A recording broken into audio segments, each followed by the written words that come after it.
welcome to the third in our trilogy of sessions about legal research. My name is Michael Green, and I acknowledge the Gadigal people of the Eora Nation, the traditional custodians of the land on which Chambers is located and from which we are broadcasting to you today, and I pay my respects to their elders past, present and emerging, and I extend that respect to Aboriginal and Torres Strait Islander peoples joining us today wherever they're located.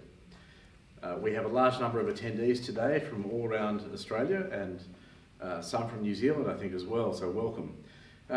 This is the third in our series trying to look at ways in which we can become better at performing legal research, and today's session is about statutes and how we work with statutes, but you'll see that we will recap and look a little bit about what we've learned so far in our session.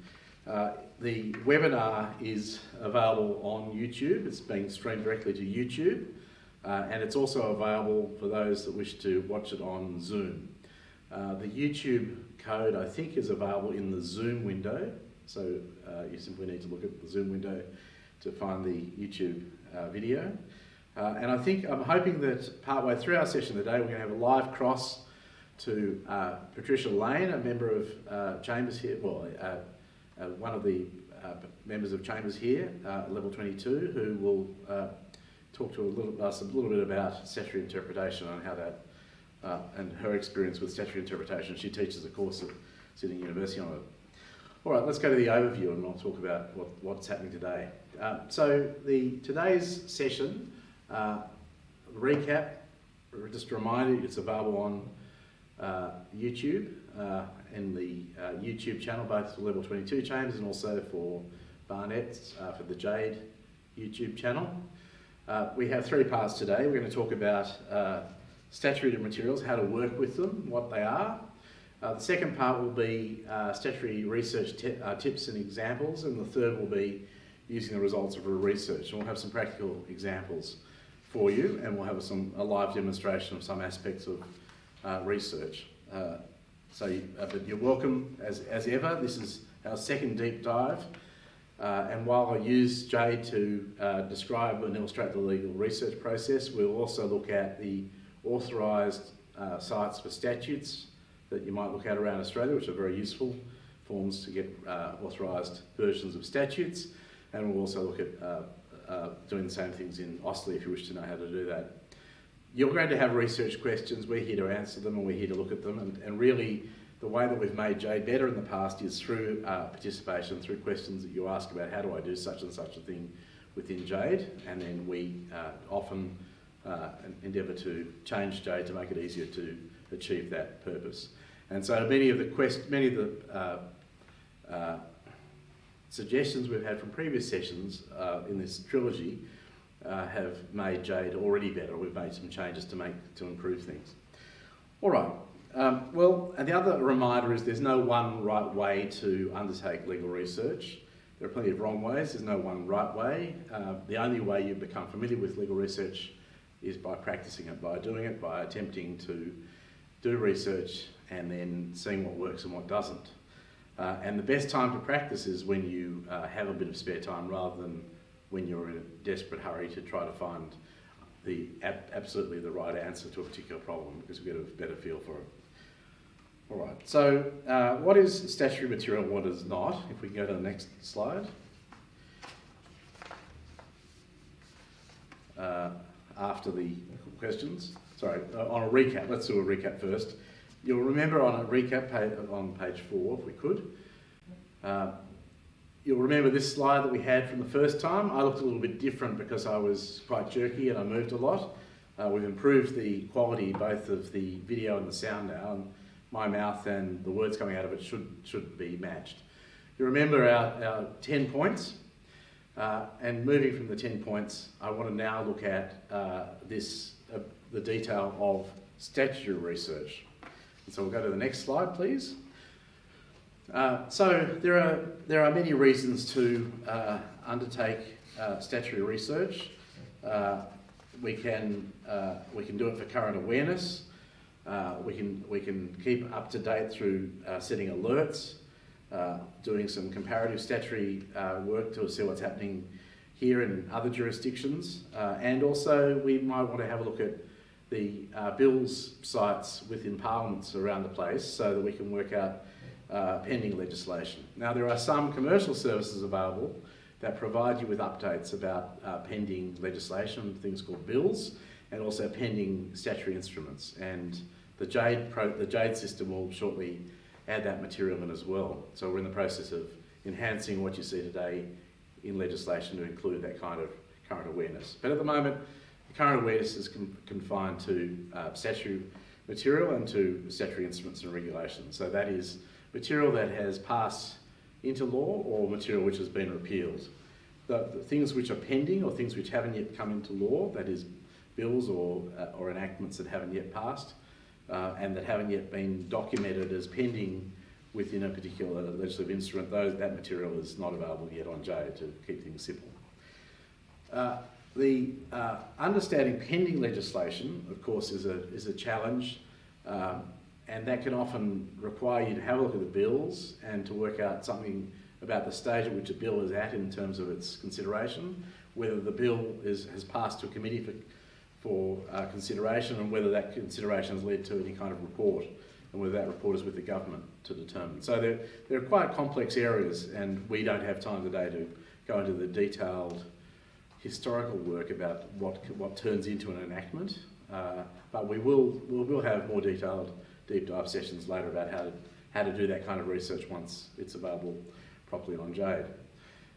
An important part of our research activity is, of course, to find, just as it is for finding authorised reports, it's important to find the best reprint or the best version of a statute or statutory instrument. And the best version of a statute or statutory instrument is the authorised version.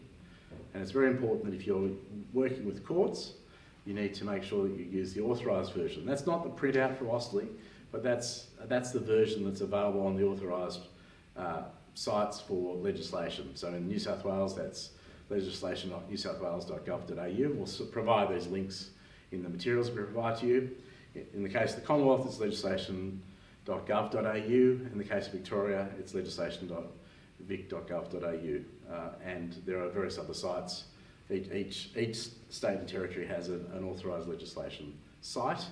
Those sites are maintained by the Office of the Parliamentary Counsel, or the equivalent body, parliamentary drafts people in various locations, and that site will tell you whether something's been repealed or not, and often will contain links to bills material as well, so you'll be able to link back into the relevant parliament to see what's happening.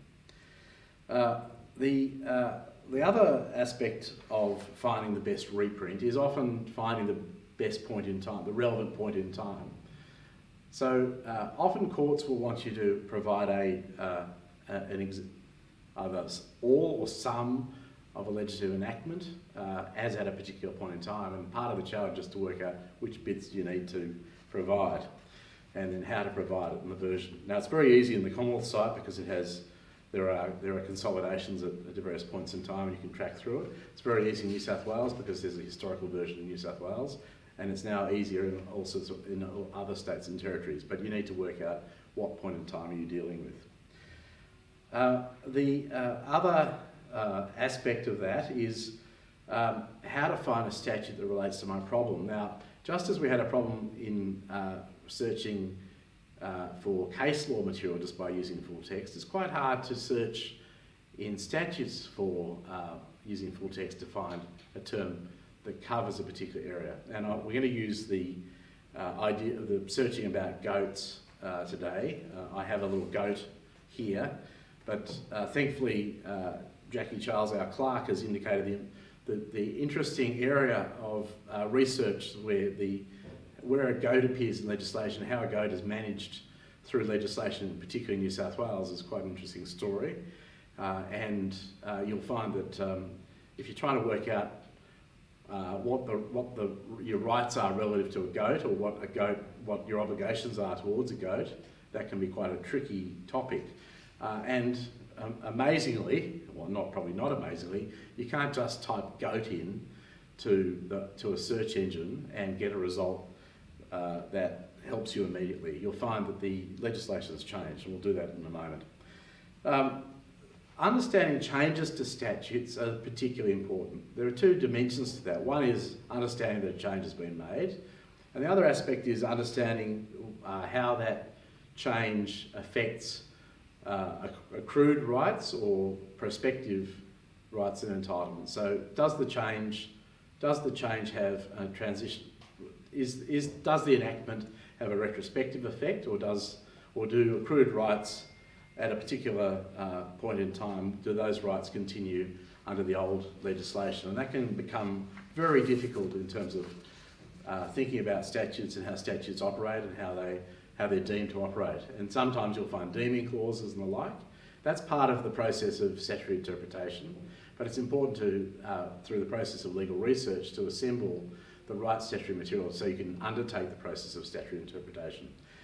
Changes to statutes are an interesting area and often quite complex for two reasons. Firstly, the change to a statute, a section might be amended directly, and that may give rise to a change.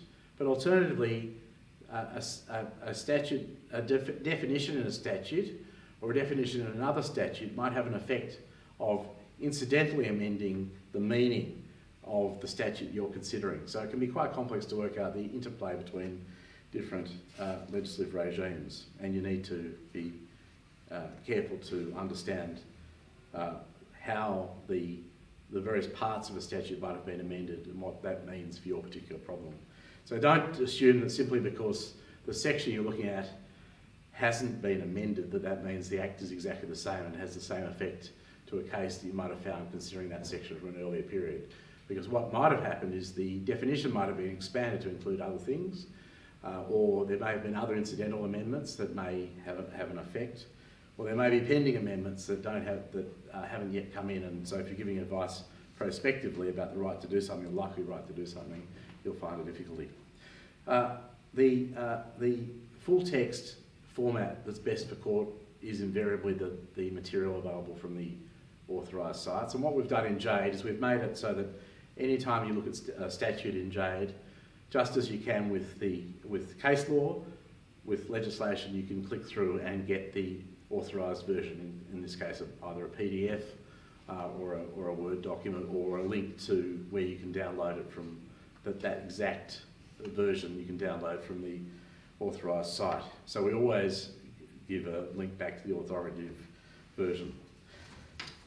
Now, just to remind you about what we talked about in our first session, and this is being our last session, that's important. I talked in the first session about the 4 C's. That's coverage, currency, connectedness and content. And coverage is really important when it comes to legislative material. So you want to know that the legislative material you're looking at is up to date, and we spend a lot of time, the currency, we spend a lot of time looking at it. And we want to make sure that there's coverage. That is that states and territories are all linked. And if you want to search particular legislative enactments in different states and territories, you want to know that the material is available so you can search through it. Connectedness is important because we link both in Jade, we use the same parsers, and we link to other statutes that might reference that statute or regulatory instruments. We also link to case law that considers the particular statute, and that can be quite handy. And the last point about it is content. The important part about content is that you want to make sure that the content is correctly rendered, that it looks like a statute, it looks in the correct form. Now, a lot of the statutory material that's available online from the various sites, for example, the very early materials available from the legislation site in New South Wales and other sites is available in PDF form as an original scan from the statute books. So it won't be coded in like you'd expect it as text. You'll see it as a PDF. And what we've done in Jade is we've scanned that using special OCR tools so you can basically search that. It's not perfect, but it's a start, and we're basically improving the text as we go. So let's go to the next slide if we could. What is statutory material? Well, we need to know what it is and what it's not. Well, it's fairly easy. That's a fairly easy question. You'll remember our definition of primary law. Statutory, when I talk about statutory material, I'm talking about that species of material that's everything but case law. So statutory instruments, enactments and various other regulations and rules and everything that goes with that. In the common law tradition, the contested meaning of statutory instruments is settled by courts as a process of statutory interpretation. We know that, and we know the text, context and purpose and the canons of construction operate upon that. So when we talk about statutes, we're talking about statutes and statutory material, we're talking about statutes and statutory rules. And statutory rules can be referred to as a regulation, a bylaw, a rule, or an ordinance. So the rules of court are a statutory rule, in effect, they are statutory rules. They're made under a rule-making power. They're often made in a different way to some other statutory rules, but they have the same force and they're stored in the same way in the various official sites. And we index those, especially within Jade. So the UCPR, you can search in Jade for particular rules within the UCPR, and you can do the same thing for the particular parts of the Federal Court rules. And also, in the case of Federal Court rules, you can search for the earlier Federal Court rules before they were amended in 2011. So you can get cognate references. So that even if the provision of course has changed in many cases in the current Federal Court rules, but you'll be able to find some earlier case law in a similar area or using similar forms of expression, and you can make an evaluative judgment about whether or not that material can help you in your search for legal principle. So then, some statutes have definitions, and the definitions are sometimes the front or the back, and they're sometimes by reference to other statutes or other materials, and so you need to know roughly how to find those definitions or how to incorporate that. You need to know about how to cite a statute or how to cite the version and how to go on the documentary trail. And again, that's something that requires practice, and there's material that we've got, instructional material we've got in Jade that will provide you to do that. I won't talk much about it today because it's better through a process of practicing. There are better options to undertake than full text searching, and we'll talk about when to use that. And once you know your research reason, as with case law, with statutes as well, once you know your research reason, then that really helps you to understand the best place to start.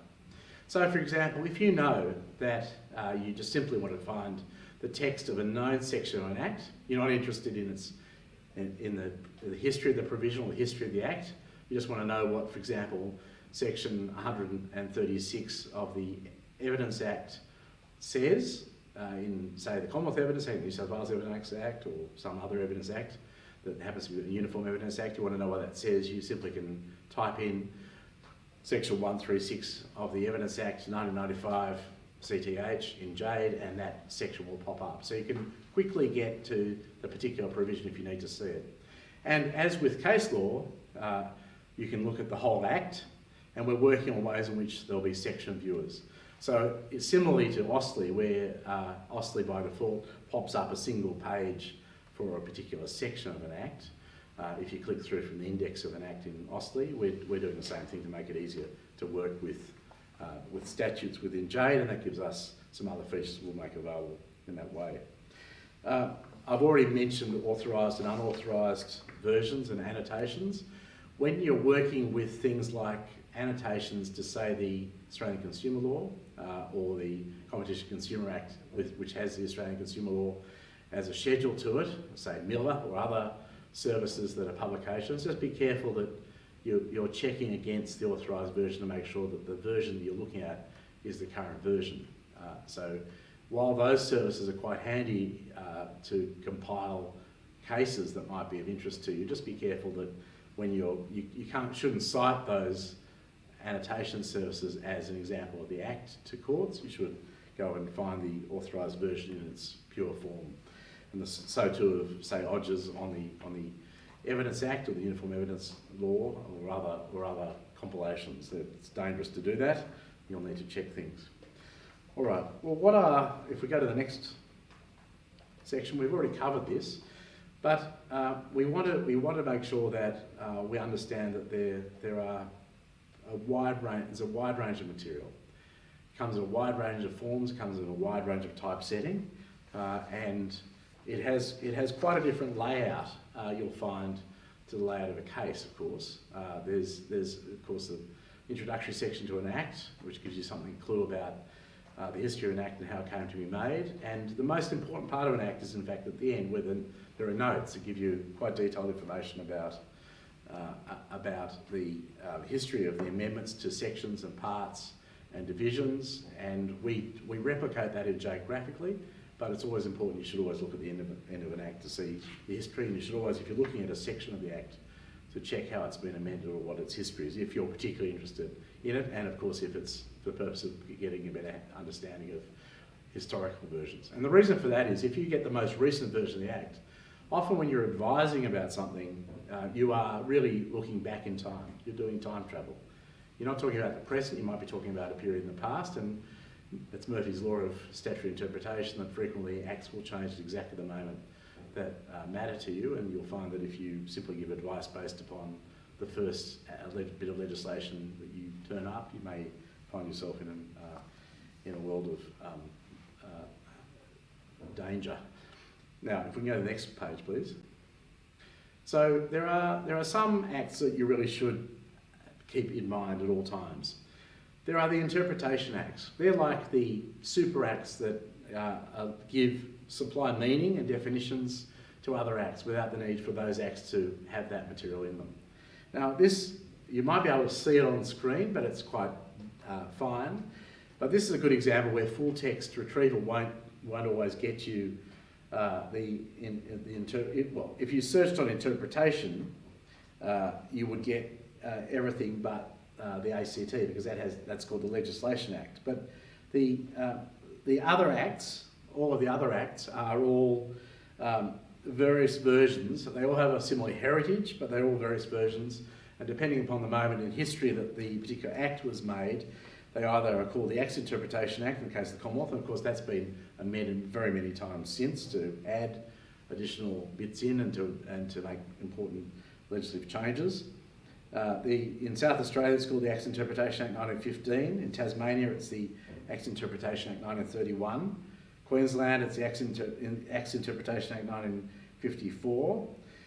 In the Northern Territory it's the Interpretation Act 1978. In Victoria it's the Interpretation Legislation Act 1984.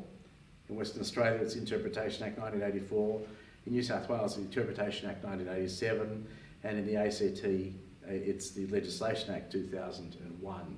Now they all have slightly different formats, but they all are cognate in the sense they all do the same sort of thing, which is to give various bits of meaning to an act. Now, one of the curious facts in New South Wales and in the Legal Practitioner Uniform Law is the Legal Practitioner Uniform Law is in fact an act of the Parliament of Victoria, so that when you come to interpret that act, the Uniform Law, you need to use the Interpretation Legislation Act 1984 to interpret it. When you come to interpret the Uniform Law Application Act for the Legal Profession Uniform Law Application Act, you'll need to use the Interpretation Act 1987 New South Wales, and so it shows you the level of detail. Now that may not have any practical difference, but if you're a purist and you want to show that to a court that you understand what's going on, it's important that you know the difference, and it's important that you use the right act for the right interpretive task. The second thing you should always have in the back of your mind is constitutions. Now I've been cheeky by saying statutory bodies, but certainly you shouldn't have the constitutions of the Commonwealth.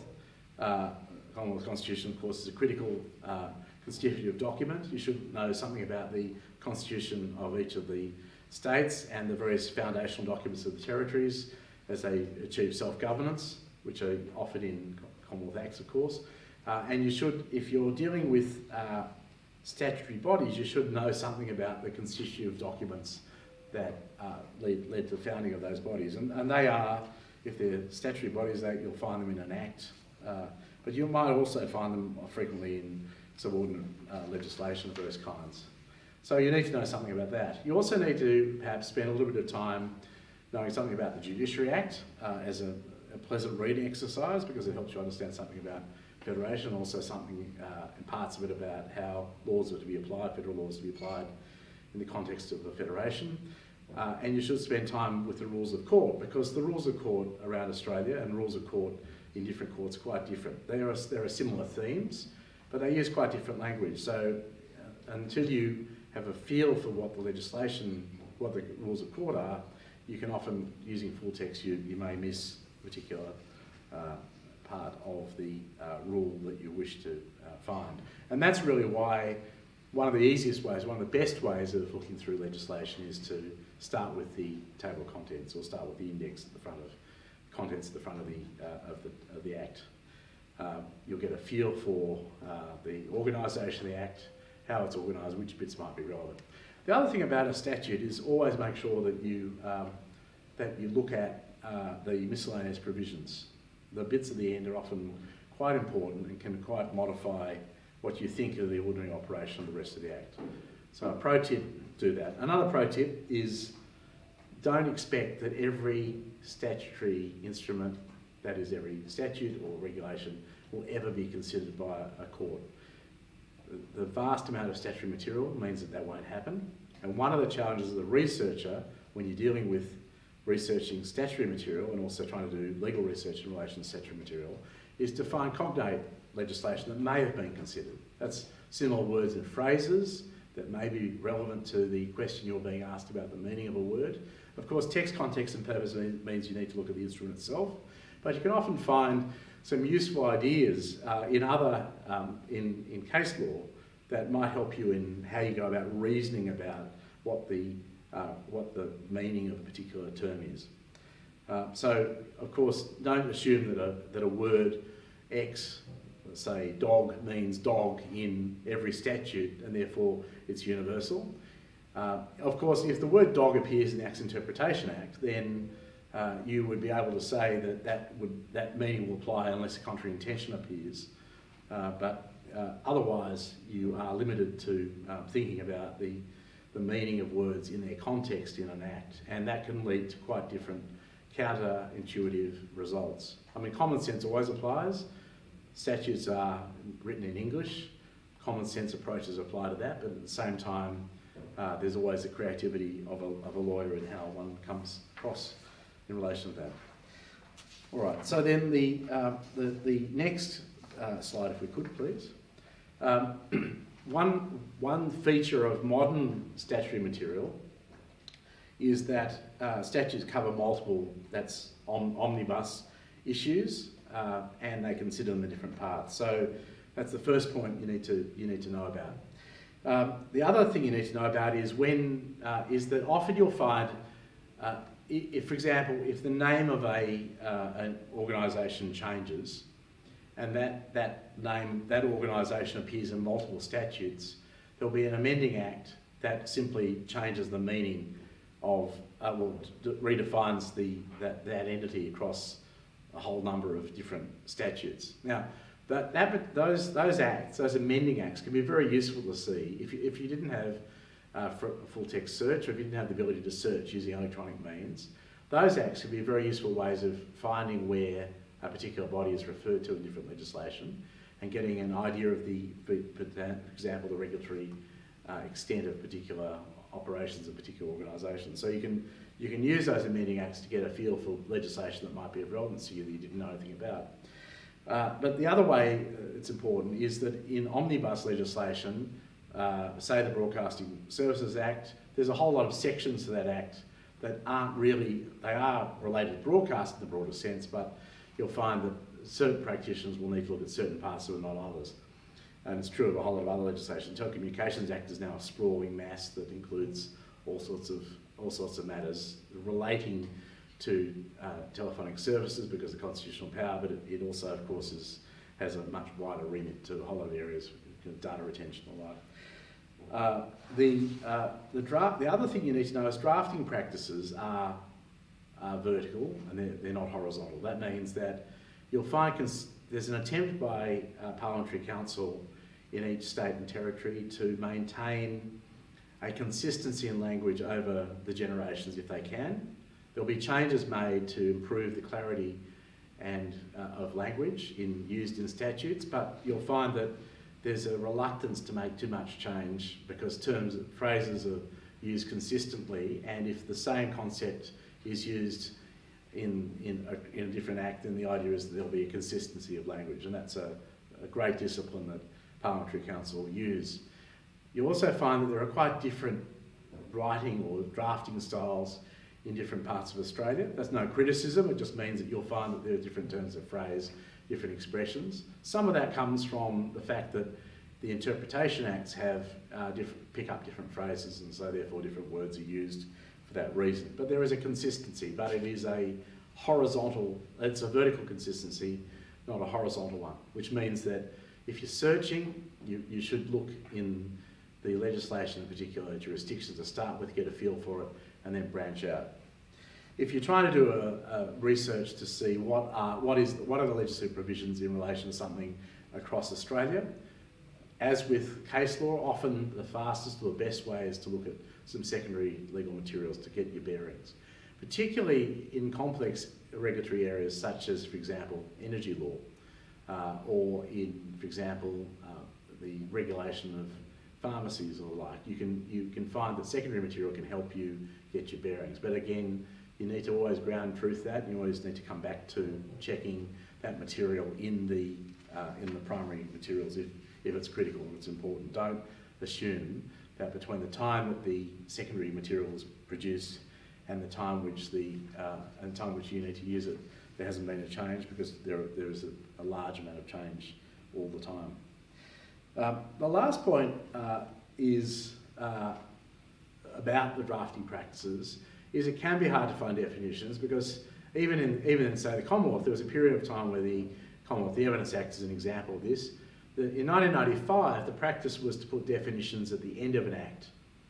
At all other times, before and after, it's been to put it at the front of an act, but you'll find that in 1995, for some reason, the Evidence Act proposed using a dictionary. So what you find is a dictionary is basically a schedule to the Evidence Act, which is referenced by a section of the Act, says the definitions are in the dictionary. It's the same in other acts around that time, and it leads you to having to pass forward and backwards. The other issue, which is not really a definition issue, but there's a drafting practice that's rather quirky. In the Competition and Consumer Act, what actually happened with the Competition and Consumer Act is it is actually a renamed Trade Practices Act.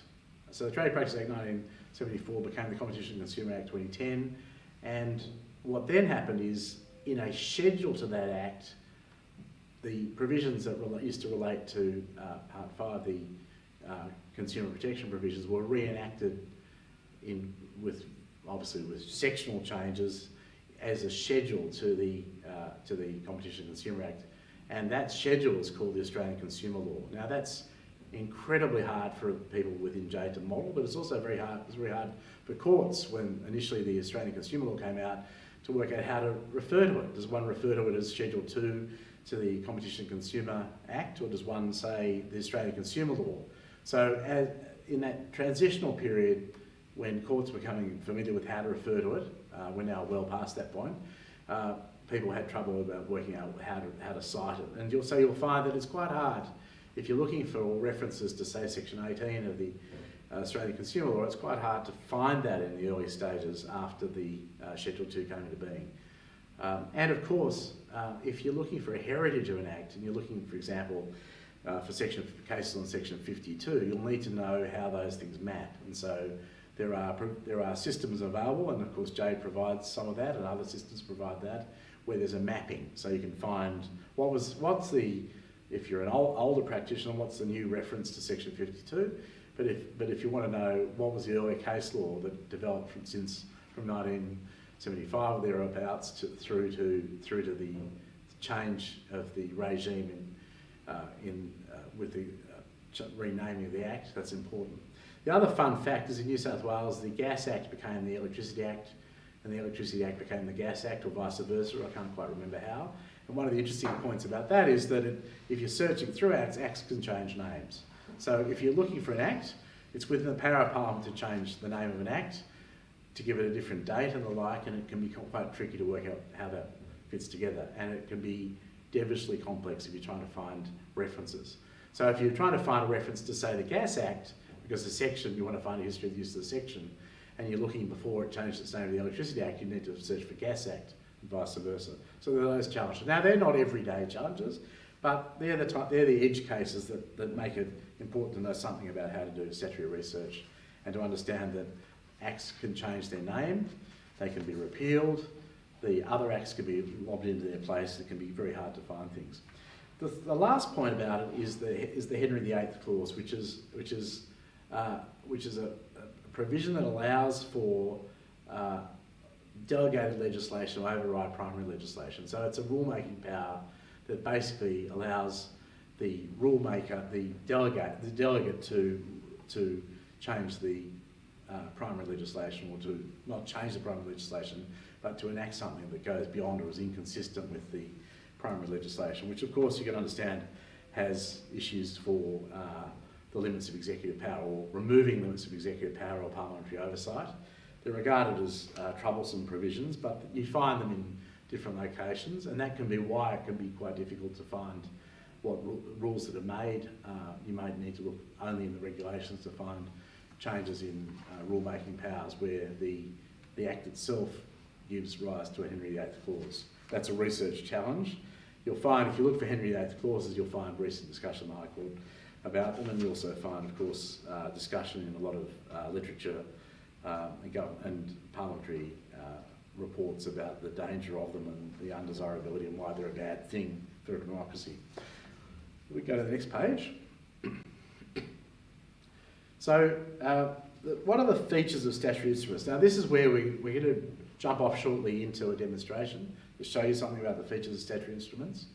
But you need to know something about the anatomy of a statute when you're getting started. So you need to know that there are, obviously we know about sections, but you need to know there are divisions, there are parts, there are divisions, and there are sections, and that can be relevant to understanding and navigating your way through an act, particularly complex piece of legislation. You need to understand something about whether there are schedules in the act, how they might work. So it's always very helpful if you first read through an act, if it's an act that's important to you and you think it might be relevant, is to just look at the table of contents, work out what's in the act. Are there a lot of schedules? Why are there schedules there? What do they do? Are they there to hold provisions that are transitional provisions for previous revisions to the Act, or do they do something else you need to know about? So find your way around the Act. Work out, when you first do your first read through, work out whether there are regulations that are made under the statute. So work out what is the position of the statute, what are the position of regulations, because it can help you understand the interplay between the two. Often people start with the statute and then go to the regulations, but it's a good idea to see what are the likely regulations made under the statute. And there's maybe more than one, and often there is more than one set of regulations made under a statute. There may be one set of regulations made under a statute on a complex series of topics, but that's again a question of practices. Practices change. So, for example, under the Copyright Act, there used to be separate regulations made for different topics, different subject matter, international protection regulations, copyright tribunal, and the like, and then that was rolled in more recently into one omnibus regulation to cover those various parts. The previous regulations were separate into one holistic regulation, which means that rather than being able to carry around those bits of regulation, you then need to find the part of the regulation that relates to it. So there is obviously a need to just get a feel for the statute, the regulations, the regulation power. That's the first read through. The second read through, when the second time you come to read through a statute, spend a little bit more time looking at where the definitions are. So then leave it for a bit, look at the definitions, see how the definitions operate. Definitions may appear as general definitions, or they may appear as definitions within the section or the provisions that you need to look at, or the part, or the chapter, or the division of the Act that you're concerned with. So work out where definitions might occur. never look only at the section you think is the only section that might be relevant. Read around it, look before it to see, are there introductory provisions that modify the meaning of those words? And it's often quite hard to work out whether the words that you're looking at are words that are defined in the Act or in another Act, or in the Act's interpretation or in another Act, or are they words that are given ordinary English meaning absent any other kind of definition? So they get their meaning solely from the context without the need to take into account a particular definition, or are they defined? And then we know from law school about the use of, in statutory interpretation, about the use of inclusive language or exhaustive definitions. Something means or something includes. They're signals that that you may be bound by, the definition may bind you to not thinking of other possible meanings for that particular phrase, and there's always a challenge. So we won't go through all the cases on statutory interpretation. That's something that hopefully when we do a live cross to Pat Lane, which is with us, we can talk through that. The other thing you should think about doing is, if you're practicing in particular areas, you should keep a collection of statutes. One of the pro tips that people in my chambers do is they keep versions of a statute at a particular point in time. Now, it's a lot easier now with the ability to get this from legislative sites and point in time, but if you have a collection of a particular year, it can be quite handy, because you can say, okay, this is the Australian Consumer Law at a particular point in time, or this is the Competition and Consumer Act at a particular point in time, or these are the rules of court at a particular point in time. And if you've been working with them over a year, then that can be quite handy, because you can make notes on them and the like. But you should keep a collection of statutes, and you can do that electronically as well. You can keep versions electronically. It can be quite handy, because you know you've seen that in earlier legislation, and you get a feel for how things might be changing. The other thing is that within legislative schemes, there are quite different numbering systems. So, for example, in the Tax Assessment Acts, or in the Taxing Acts, or in other acts to do with revenue, there's often a 34-38 or sections that have sections and subsections. Some of the health acts and some of the other administrative acts, there are different numbering schemes.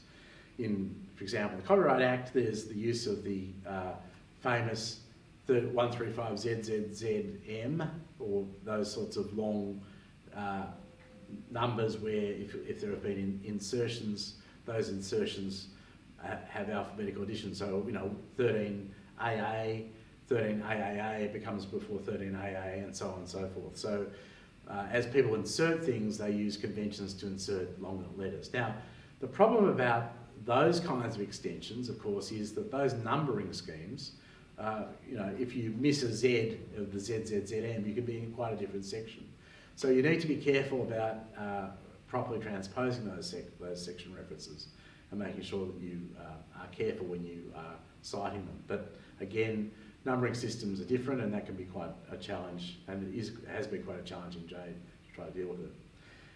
The other thing is the language, as I mentioned already. The language of statutes is quite a challenge in many cases, and spending time reading statutes and getting a feel for the language can really help you later on in terms of understanding the kind of phrases, the kind of turn of phrase that might be present, that might help you think about other statutes that might be able to help you get a feel for a consideration of the meaning of those kinds of words in that kind of context. And I've said this before about case law, but it's also true of statutes. If you're going to work with a statute, it's a very good idea to print out, at least if it's not too large, the statute or the parts of the statute you want to work with, because printed versions can really improve your understanding, comprehension, and your working with a statute.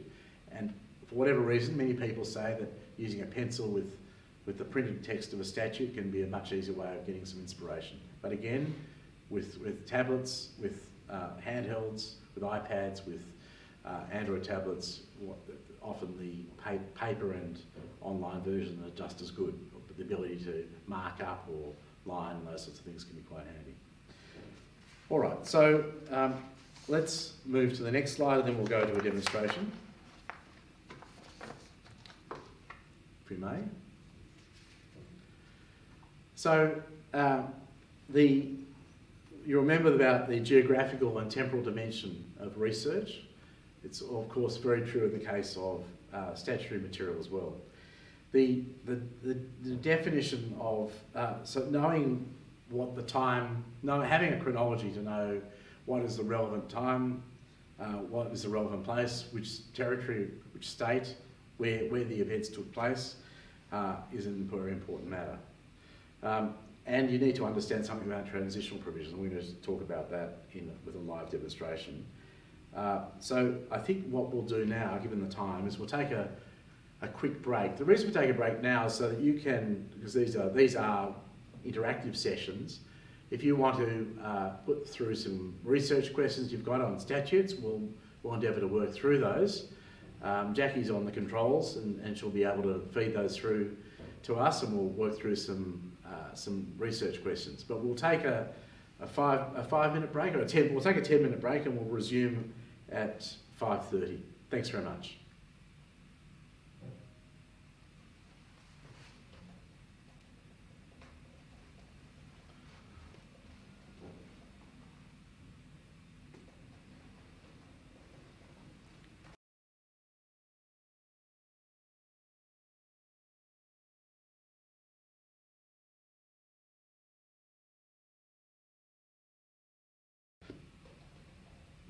Hi, we're just testing the audio at the moment. People have mentioned there were some difficulties with the audio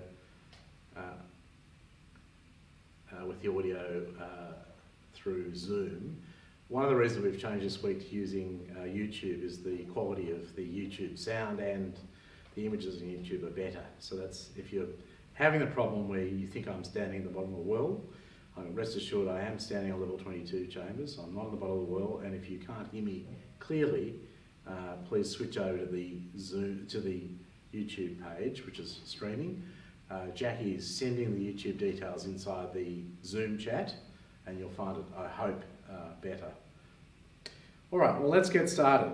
So just before we get started, while you're getting settled back into your chairs or standing around jogging while listening to the excitement that only statutory research can provide, people have said that sometimes loading large pieces of legislation can be quite slow in Jade. That's correct, it has been slow, but we've been doing a lot of work to speed up the loading period, and you should find, if not this week, certainly by next week, if you've thought things were slow, they'll be remarkably faster, and we're doing that using a variety of techniques, but we're making very large changes within Jade to improve load speeds of various kinds. So you'll find that hugely saves time.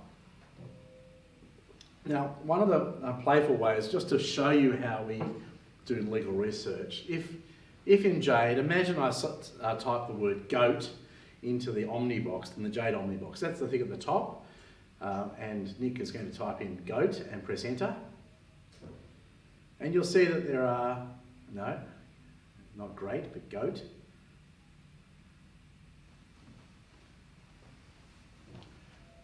Goat.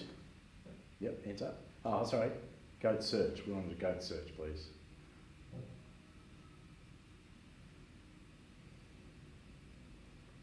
Now, in goat, when you do a goat search, you'll see that there are, you'll get references to goat in Acts. If we just click out it, so we now see there are 748 results for the word goat, and you'll see that the word goat appears in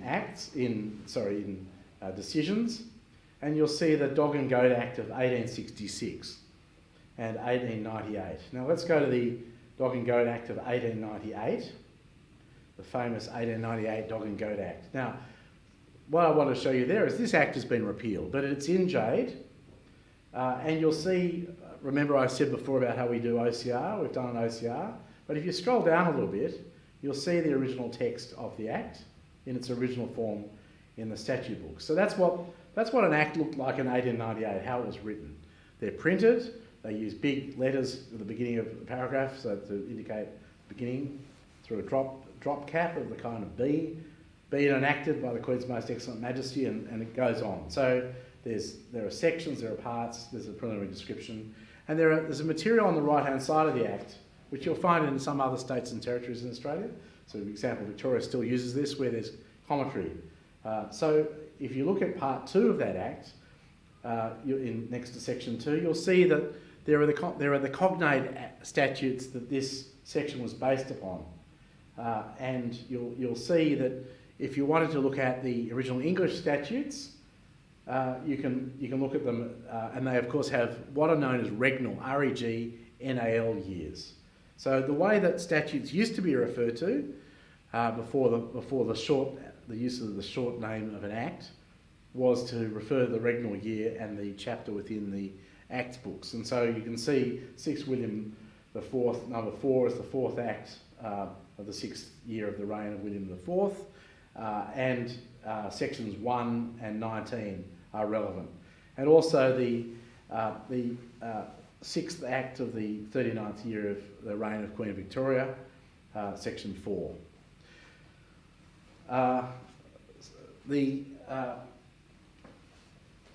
Remember, of course, that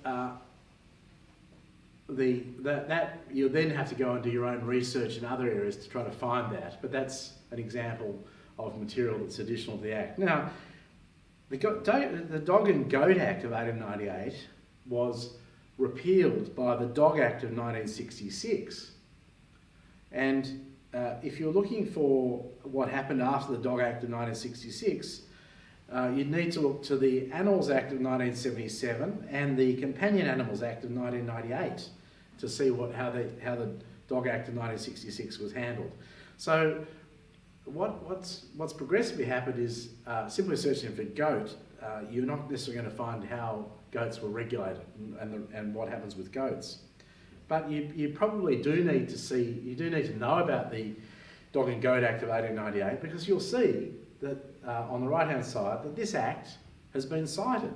Now, it wasn't cited back in 1898, but it was cited as recently as 2013 in a decision of the New South Wales Court of Appeal that is in fact reported in 85 New South Wales Law Reports 768. And if we click on that, and you'll see there's a reference to the Dog and Goat Act. And if you go down the decision, you'll see where the Dog and Goat Act is referred to in the body of the text towards the end. So this was an act that this is a decision of a recent Court of Appeal, relatively recent Court of Appeal, considering the Dog and Goat Act and its application, and also, of course, the Companion Animals Act and how that interoperated. You'll see that Section 20, Section 19 of the Dog and Goat Act and Section 20 of the Dog Act of 1966. So even though that material has been repealed, it is an incredibly, you still need to have access to that material in order to undertake proper legal research, properly understand what the case is about, and also to understand something about the way in which different legislation sought to grapple with and differently manage, for example, regulate dogs and goats or dogs, or feral goats. So again, you can't simply just do a simple full text search. But if we go to the New South Wales legislation site, so legislation on newsouthwales.gov, legislation on newsouthwales.gov.au, you'll see the legislation site for New South Wales. Now, it's a very easy to use site.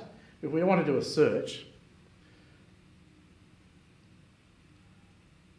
and we want to then look for goat as a standard search, and press search, you'll see there are 26 acts, but you see the first 20 records referring to goats, so including insurance premiums, the Animals Act, the Biosecurity Act and the like. But they're acts that refer to goats. If, for example, the legislation said any animal, any domestic animal or domesticated animal, does that include feral goat? Well, you don't know, but it may be that a broader term encapsulates a goat, and so it's not always easy to simply use full text searching. You sometimes need to understand the dimension, understand how it might fit together to see if there's an all-encompassing term that may come within which will include the concept of a goat.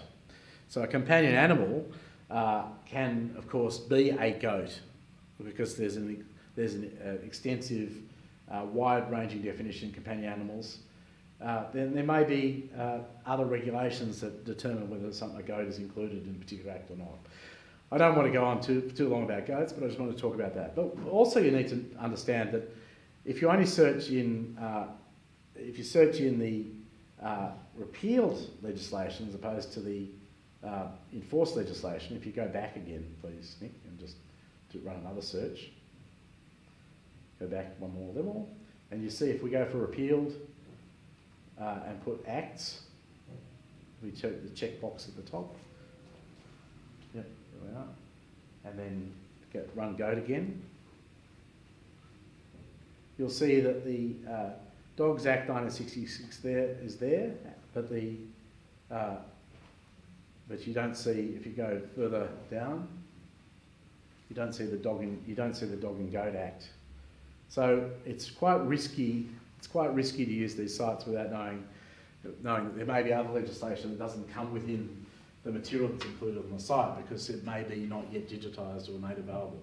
So it's important to take the time to carefully check the material. And so what we do in Jade is we look at all of the material that's been repealed, or as well as still on the statute books, and we try to get all of that material into Jade and indexed and linked. But we're planning to make improvements, and we're always interested to know how we can make things easy to work with.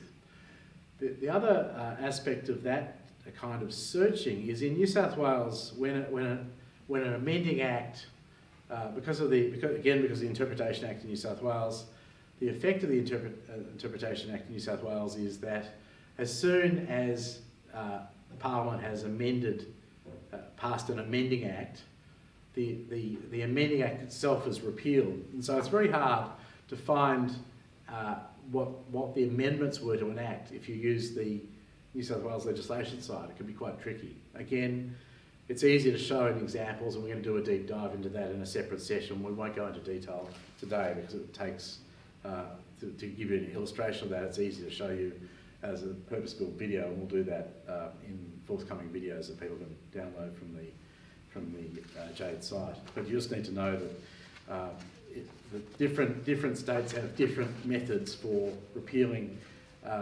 legislation as soon as the amendments take effect. So the effect of that is that it can be quite hard to work out how the amendments took place. And what you need to do is, in the New South Wales site, you need to look at the repealed legislation that's the amending act, and then you can see immediately what happened. And if there are some amendments that haven't taken effect, they're the only amendments that you'll see in the amending legislation. So it can be quite confusing, and you then need to look at the historical versions as well. All right, let's look at some of the features of the Jade legislation, just some of the other features. If we go back and we look, for example, at the Privacy Act, just to type in the Go box, Privacy Act. 1988 Commonwealth, and press enter. We're just picking this act as an example. The first thing is you'll see that our policy at the moment is to include the entire act, to render the entire act, so you can see all of the parts of the act in a layout, like a table of contents, that can save a lot of time to navigate it. And if you scroll through it, scroll through the table of contents, you'll see that it includes schedules as well.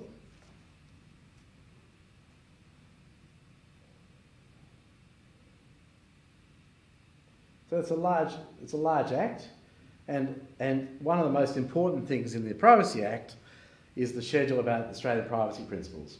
So you'll need to know that they're there, and they're the principles that, in fact, are the whole reason the Act exists. So you'll remember what I said at the outset, always look at the schedules, always understand what the schedules do. It'll be very important if you're trying to deal with privacy regulation. So the Australian privacy principles, which really create the framework under the Act, but what's happened since then, of course, is that there are a whole lot of different provisions. So if you go back to Part 8, we scroll up a little bit, and you'll see public health contact information, Part 8A. Now that whole section was made at the time as a result of COVID and the regulations and privacy protections in relation to COVID. So acts evolve, you know, whether it was in this act or whether it was in the Health Act. It's a difficult question to know which act should these kinds of protections appear. Now that is a choice of the parliamentary draftsperson. It's also a choice of the parliament as to how to enact particular regulations. So it can be quite tricky finding, you know, where do I find the privacy protections given to me in the COVID period? Well, we found that, but if we didn't know where that was, it could be quite tricky to locate that. And again, it's frequently easier to find that material using secondary sources, but if you look through the material, if you understand something about the practices of legislatures, and also parliamentary draftspeople, you can find it more easily. Now let's look at section 94Q.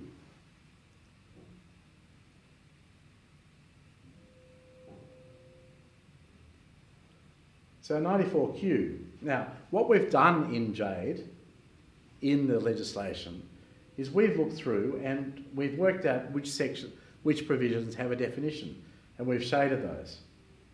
So that's a recent innovation, but it means that instead of having to check whether something has been defined or not, we've tried to work out whether there is a definition. The critical part of this sort of legislation, which is complex legislation, is that key phrases like personal information then engage Australian privacy principles. So to understand this act and its operation and its effect, it takes some reading, it takes some time to ponder it and to understand how the regime works, the complexity of the regime. It's not possible to simply do a search and get an answer about does this act apply or how it applies. So there are complex questions about how this works. So Division 4 gives you a hint that general privacy measures operate, but you then need to look through to say COVID app data. Well, what is COVID app data? If we click on it, let's have a look. It should pop up. Now, so we then know that we've got to look at 94D5. So we go 94D5. Now, you remember what I said to you before about looking at the whole part of the section you're dealing with. So we click on 94D5,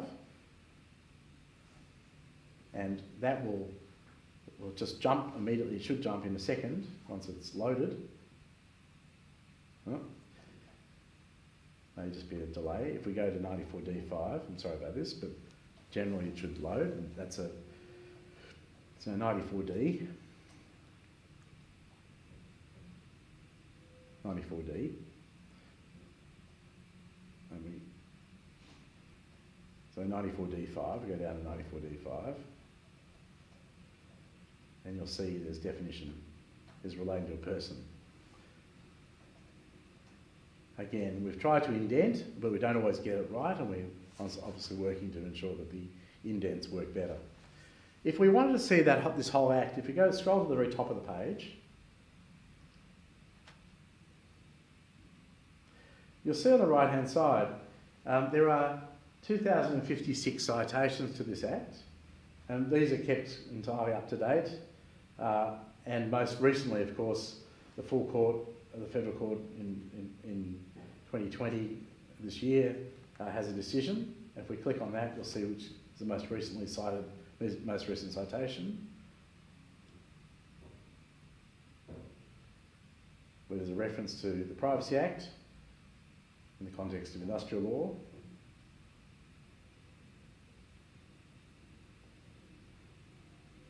And you'll see there it is, section 36 is referenced in the legislation, and you'll also be able to find a reference to the section. But if you wanted to see inside an act, you want to see what is section 36, you can click on it and it pops up just like sections do. So as with case law, so too with statutes, you can quickly look at that section. If you want to see the history of section 36, when you've got the pop-up window, you'll see there's a view history. So click on history, and you can see immediately we know about two versions, and if you scroll through it, you scroll down the page, you'll see how it's changed, if it's changed at all. If it's changed, it will be shaded, and we'll show you the changes. In this case, there's been no changes. We have two versions, two prints, but if we want to see any changes, they will show up, marked up on the side, so you can quickly see the history of a piece of legislation and how it's changed and what amendments have taken place. All right, and of course, if we go back to the visual history on the top right-hand corner, just down, and click on there, you can see the visual history of all of the Privacy Act from the first time that we've collected reprints. So if we want to look at when Section 94 was inserted, if you scroll down, you'll see the different versions and the changes made. And if you hover over the dots, say you hover over Section 89 in the purple,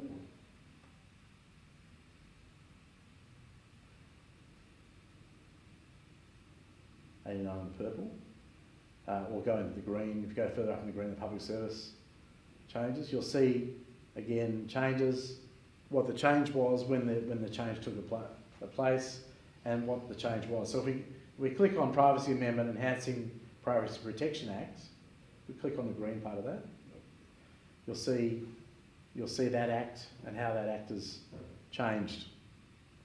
So that's an amending act, and you'll see how the various provisions. So at all times within Jade, you can get back to the instrument that amended the Act and to make it easier to work with. All right, so the way in which you can navigate statutes within Jade is, of course, through the Omni box, the search at the top. You can click references to acts or reprints or sections. You can search for parts of an act. You can use it you can create filters, you can create alerts, you can create saved searches or pinpoint references. Now, one of the areas we're developing, of course, is that when a case cites a statute, it's not always clear which version of the statute it's citing, and we're doing some work to improve that kind of linkage. But again, if you just to work on doing regular research and practice, you can get familiar with the use of Jade and the legislation within Jade. What we're showing here, the text that you see on the screen is larger. It's been enlarged to make it easier to read on the video. But when you're at your computer, desktop, the text will be smaller and you'll be able to see more on the page. All right. I'm ready to take any questions now, bearing in mind the time.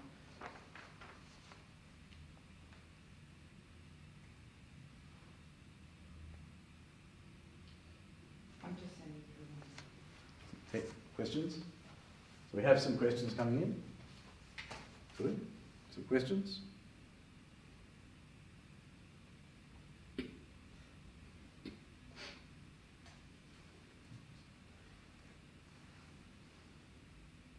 So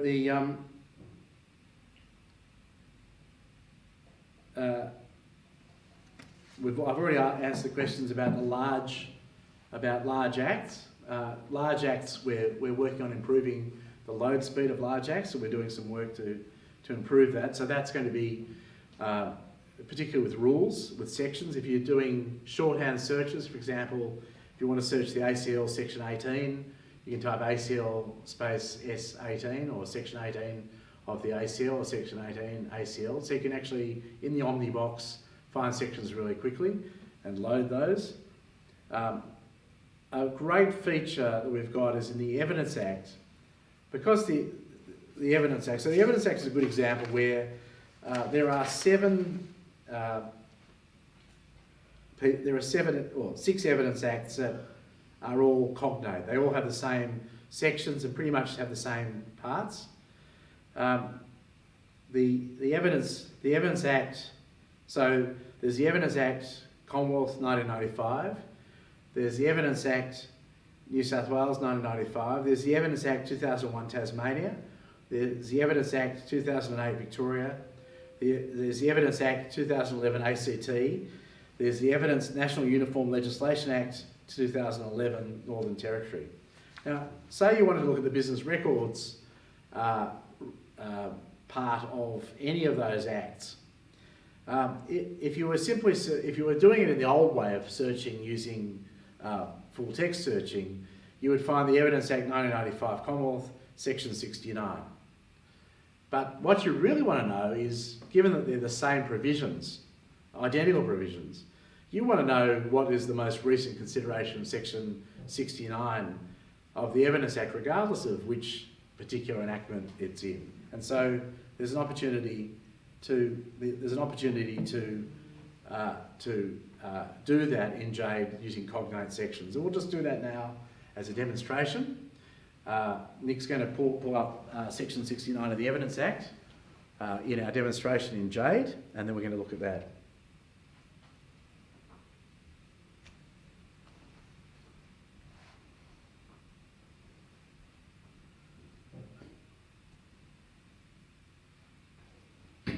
All right, so we're waiting for it to load. Of course, Murphy's Law. This is the Commonwealth Act. Do you want New South Wales? No, Commonwealth's good. Let's say New South Wales. We've got to load. Do we have the sidebar? Is it loaded or is it too many items? Do we go very top? Go to the top. Yep. No. So there's only 3 citations. Try New South Wales. Something wrong with that. Right, so the Evidence Act, let's go to Section 69 of the Evidence Act New South Wales. We've just made some changes, which is an example of, so Section 69. Now, so it's an exception for business records. We all know that exception well. What we now do is we have cognate provisions of the Evidence Act. So you don't need to, well, you won't see this here, but we'll show it in the coming few days. The Evidence Act, you can simply look at the Evidence Act regardless of which jurisdiction you're in, and you'll find all those references to Section 69. It's not showing at the moment because we're doing a massive reparse, but it will show in the next period. The other thing you can see is we understand the structure of an act. So if you're looking for cases about Section 69 1A Roman 1, you can search for those in greater detail. And so you can find the cases that just refer to that particular provision, rather than only look at Section 69, and you can zoom in or zoom out from the particular provision. So we know about the context of an act, we know how the sections work, and as with case citations, with legislation citations, we always show the basis upon which we think that there's a match. So you can quickly find why we think that we've matched the particular section. If you wanted to have a look at Anton and Bokan, which is the 3rd of October 2018, and clicked on that, it will take you straight into that section. Again, remember from the last time you'll see this has been appealed. So if you wanted to look at the appeal, you can go straight into the appeal, or the first of the appeals. So that's the third of the appeals, but you look at the prior decisions in the Court of Appeal. So NSWCA 40 would be your best bet. And possibly 250. NSWCA 250. 250, no, go up to them. Oh, sorry. New South Wales CA 250. Yep. You'll see there's the decision, appeal dismissed with costs, but you can quickly see references to the various other provisions. But again, you can go through and quickly jump between case law and the statutory material in its various forms, and you can do so with cognate provisions around Australia. All right, are there other questions we've got?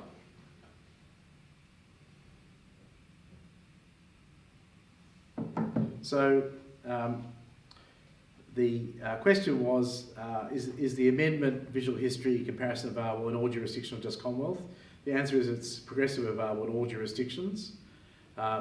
You may find, because of the change we're making currently to legislation, that there'll be a small delay for acts that are heavily cited, but they'll be cached, and we're fixing that up. So the answer to that is, as we progressively add historical versions in, that material is available in that kind of visual history, which can be very helpful. Is there an ability? Another question is there an ability to see all subordinate instruments for any given act? Similar to the case of Statutory, we're looking at case law. The answer to that is that's our plan, to look at subordinate instruments. One area of complexity, of course, in the case of planning instruments that are made arguably under planning power given in quite complex areas. But yes, we'll be doing that. And we're going to rethink the interface for statutory material. So the right-hand box for case law, and we're improving that to make it easy to work with for legislation. What else is there? Any other questions, or does anyone have any commentary?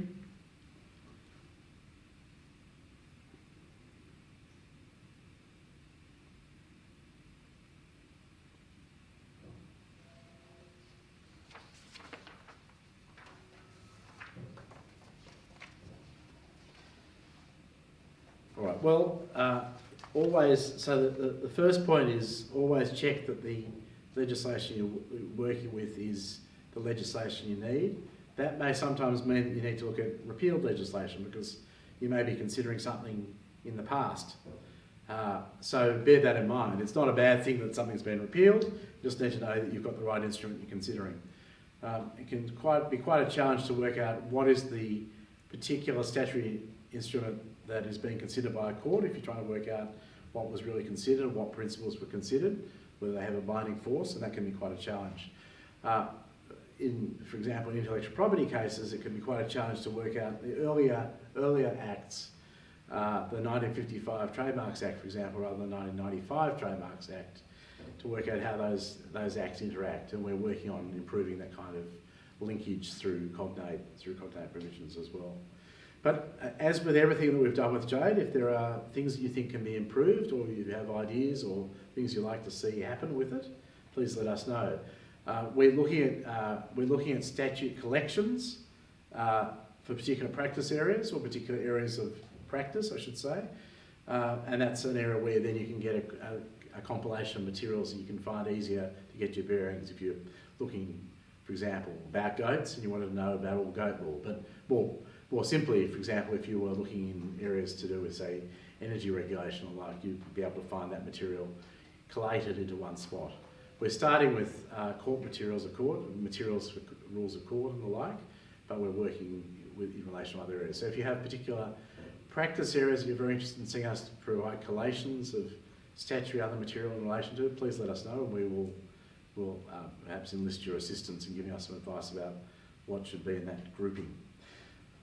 Well, on behalf of Level 22 Chambers and the team at Barnett Jade, I'd like to thank you for joining us, and thank you again for all to Nick Clark and to Jackie Charles for their hard work in making this event possible, and to the team at Barnett Jade who have obviously made all sorts of behind the scenes improvements to Jade, not just in the last 3 weeks, but over the last many years. We're driven by your support and by the assistance we get from the wider legal community, and so feel free to always make those suggestions. That's how we make Jade the legal research tool that we all wish to use. Thanks very much, and good evening.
Thank you.